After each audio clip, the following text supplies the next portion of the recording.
Welcome, and we'll start, of course, with our bracha. Baruch atah Adonai Eloheinu, melech haolam, asher kitshanu b'mitzvotav, v'tzivanu la'asok b'divrei Torah. Amen. Before I put the screen up, I want to say a little bit about the book of Devarim, the book of Deuteronomy. It is a unique book. It is the last, of course, of the 5 books of the Torah. And what is unique about it is that it consists of 3, essentially, there are little parts that are narrative, very, very short, very few, of 3 speeches. This is basically Moses' ethical will to the Jewish people. That's what it really is. And it's these 3 speeches that he gives to them prior to his death. And he starts this in maybe the last month of his life, or last few months of his life. It does tell you when he started. So it's maybe last month, actually. It does say the 11th year. And he died on the 7th of Adar. That's the date attributed to his birth and his death. He died on the same day he was born. Essentially, the reason why it's called Devarim is because the word davar also has the meaning of a cattle prod. And the word, that when you say ledaber, it has a harsh connotation to it. And in fact, Moses gives a number of corrections to the Jewish people because, as I said, this is his ethical will, and he's concerned, as he says very explicitly in the book, that in future time, after the Israelites have successfully attained the land of Israel, the land of Canaan, the land of Israel, that they're going to abandon God, they're not going to really be faithful, and they're going to get kicked out. That's what he tells them. And he's trying in his dying breath, you might say, to prevent that from happening, because he loves the Jewish people so much and doesn't want to see this happen. And so that's what this book is about. Trying to think. There's also there's a significance in that we always start Dvarim, the Shabbat preceding Tisha B'Av, and in fact, this year the same thing is going to happen. So this coming week's Torah portion is Dvarim, and it precedes right before the fast of Av, the Tisha B'Av, and that is a tradition. There's a tradition of chanting the Haftarah in the Echa trope. There's actually the word Echa, as we might discover, in the opening words of Dvarim, somewhere in that opening section. And there it is, the word Echa. And the word Echa means how. That's what it means. Trying to think, there's a lovely drash that I actually discovered in Eitz Chaim. I thought it was a beautiful drash. And that is, that the Hebrew word for bee, right, like a honeybee, is dvorah, and it's clearly related to that. And the answer, of course, the comparison is that when a bee stings you, it then dies. And likewise, when Moses gave these corrections, it was like stinging, and then he dies. So there's some beautiful explanations as to why Moses waits until this point before he says these kinds of things, and then some really good explanations as to why he would wait until this point. I may discuss it with you a later time. In the meantime, let's get started with actually looking at these words, assuming that I can find them. They are somewhere hidden in my, I may have to, there it is. Okay, I have it. Okay. Give me a moment, please. All right, there we go. So, Ele hadvarim, these are the words, Asher diber Moshe el kol Yisrael, which Moses spoke to the entire Israelite people, Be'ever Har Yaden, on the east side of the Jordan, Be'midbar, in the Midbar, the wilderness, or the Arava, also similar kind of, the whatever word we can find that's a synonym to that same idea. I believe the word, these are actually place names, right? The Arava, Mol Suf, opposite Suf, and of course, We might think that that has something to do with the Red Sea, because it means reeds. Yam Suf is the sea of reeds. Bein Paran, between Paran, Uvein Tofel, and Tofel. V'Lavan and Lavan, these are all, as I said, place names. V'Chatzerot, Chatzerot, v'Dizahav, and Dizahav. The first verse of Devarim is cryptic. Clearly, it's cryptic. So if you're puzzled by what I just read, then you're paying attention. But Rashi is going to explain why this cryptic verse starts off the book. So, Eila Hadvarim, these are the words. And this is based on the Sifrei, the commentary both on Numbers, the Midrash, the Halachic Midrash on Numbers and Deuteronomy. So here goes. Lefi shehein divrei tochachot, because these are words of correction, of reproof. Umana kan, and here he counted, kol hamakomot, all the places, shehich isu lifnei hamakom, where they angered, they caused anger before God, right? They essentially lacked faith, however it was that they caused anger by him in those places. Lefichach, and for this reason, satam et hadvarim, he hid these matters, he covered them up. Vehiskiran beremes, and he makes mention of them through an allusion. He doesn't talk about them directly. He covers them up in a way.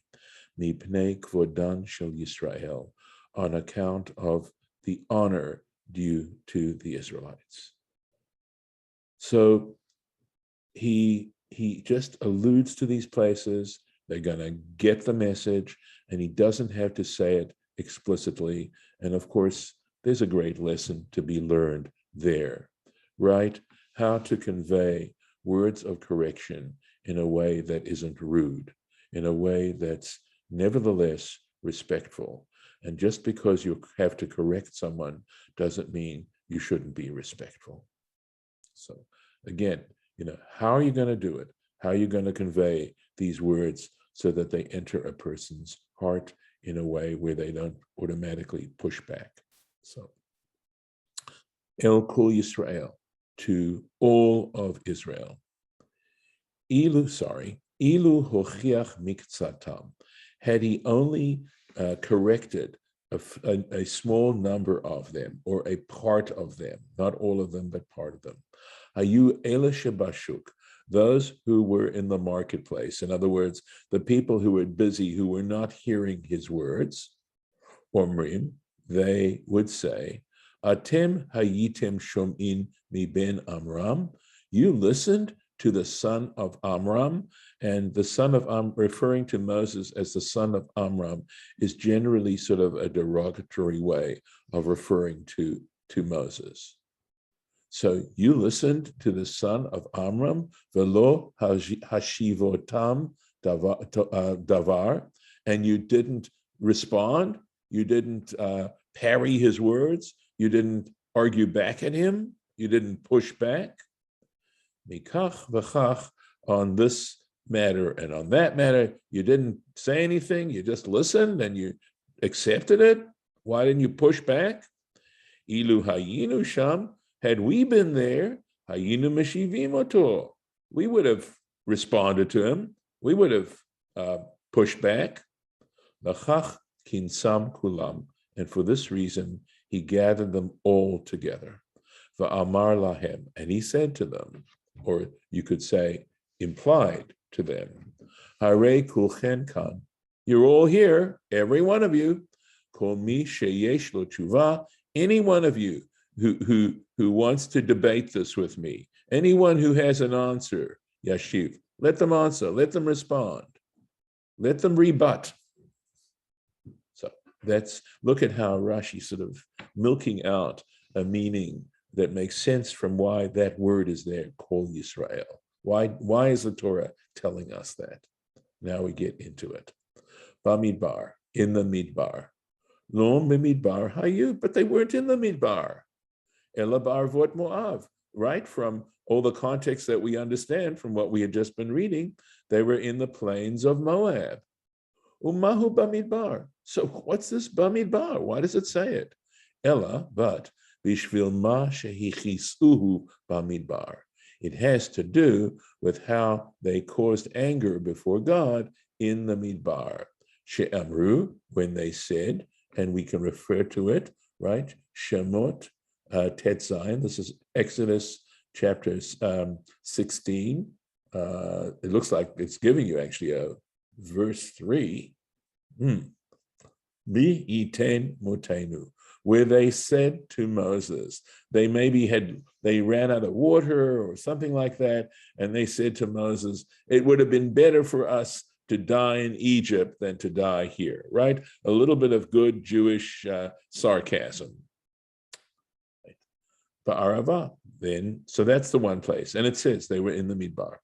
So Arava, in the Arava, Bishvil ha'arava, and this is on account of where they were. When they were in the Arava, Shechat'u ba'al Peor. We just read this. This is Arvot Moav, where they sinned regarding Baal Peor, right? That's when those 24,000 good Israelites went whoring, right?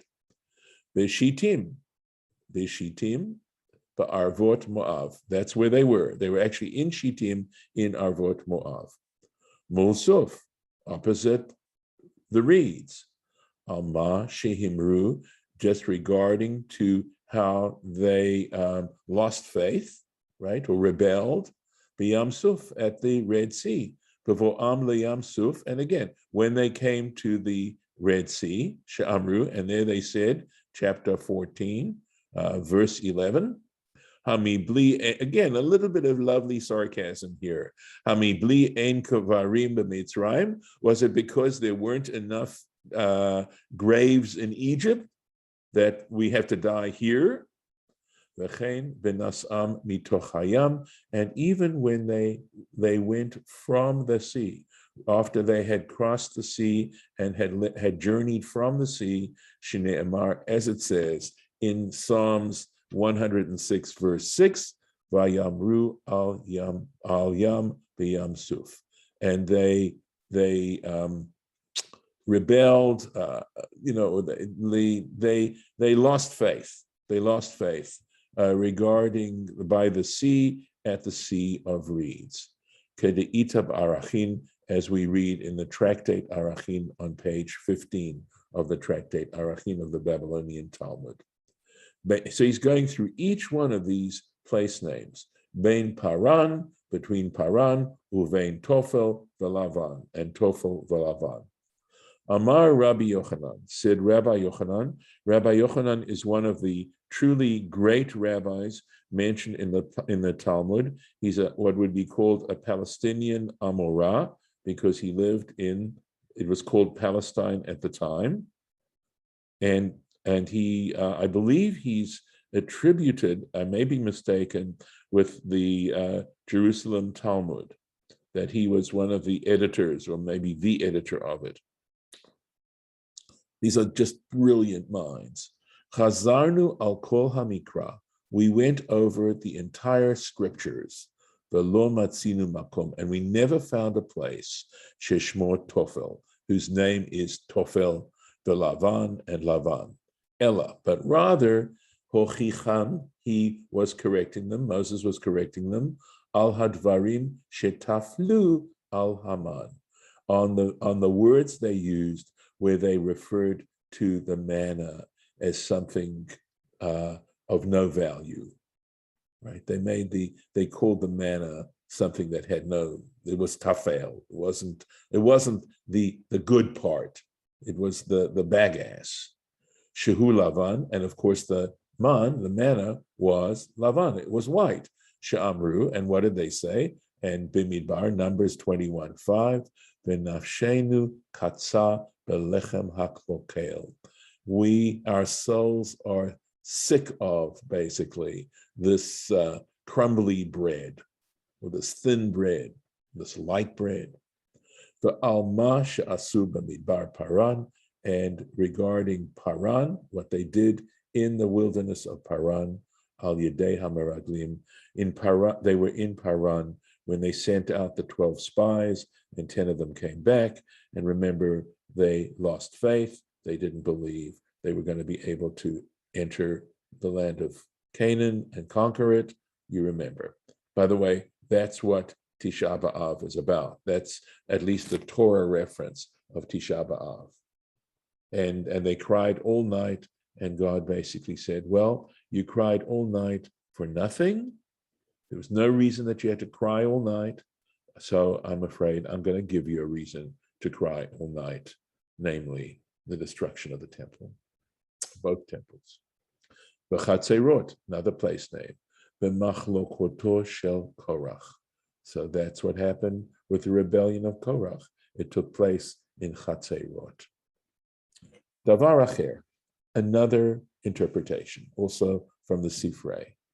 Amar lahem, he said to them, this is Moses, Haya lachem lilmod mima she'asiti leMiriam v'chatzerot. So this is another interpretation of Chatzerot, because we know that it was in Chatzerot, right, where she spoke Lashon Hara against her brother Moses, right? They said, did Moses just, hasn't God spoken to us as well? Bishvil Lashon Hara, on the account of the Lashon Hara, the evil speech, v'atem nidbartem b'makom, and you spoke evilly against God. V'dizahav, hochichan, he corrected them, al ha'ego, he was correcting them regarding the calf, she'asu bishvil rov hazahav, because they made on account of all the gold, the huge amount of gold, shehaya lahem, which they owned at the time, shene'emar, as it says, Hosea, Prophet Hosea, chapter 2, verse 10, v'chesev hirbeiti lahem, I gave them much silver, v'zahav, and gold, asu labal. In other words, all the silver and gold I gave them, they made for Baal, for the idol. And that's verse 1. Okay. It's a long comment. Any thoughts? Any comments on your parts? You want me to plow on? Hold on. I was taking notes and I missed what Tophel and Lavan were. Can you just really quick? That refers to how they considered the manna, which was white, tafel. That it was like for Lavan? Yeah, okay. Yes, but they considered it, they said they're sick and tired of it. Right. Okay. Yeah. Okay. Thank you.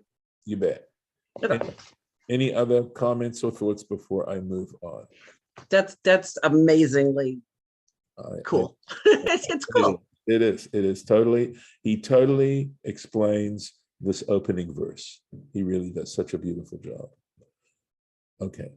Achad Asar Yom, it is 11 days journey, Mechorev, from Mount Sinai. That's what they refer to as Har Sinai in Deuteronomy. Har Sinai is referred to as Chorev, Mount Chorev.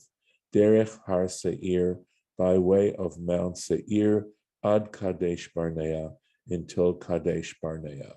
And if I'm not mistaken, Kadesh Barnea is the very outskirts of the land of Canaan. So it could have taken them 11 days, just 11 days, right, to get from Mount Sinai. They had to get to Mount Sinai because they had to receive the Torah there. It would not have made any sense for them to proceed anywhere without having received the Torah, but then just 11 days. And of course, what do they wind up having to do, right? They have to wander 40 years. So I have a quick question on the previous section.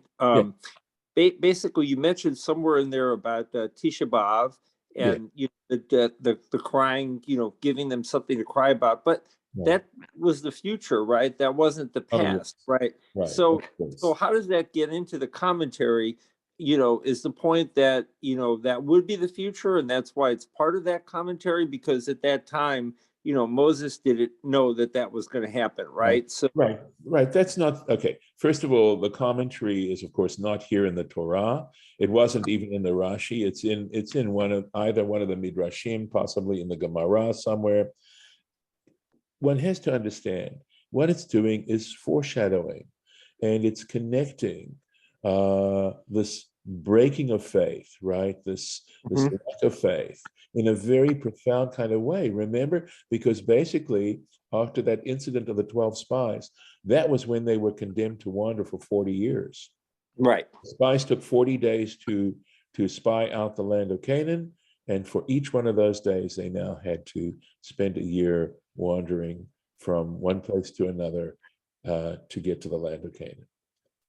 So it's the way they express literary, a literary appreciation of what's going on and expressing that literary connection.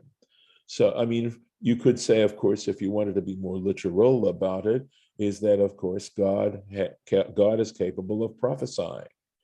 God sees the future.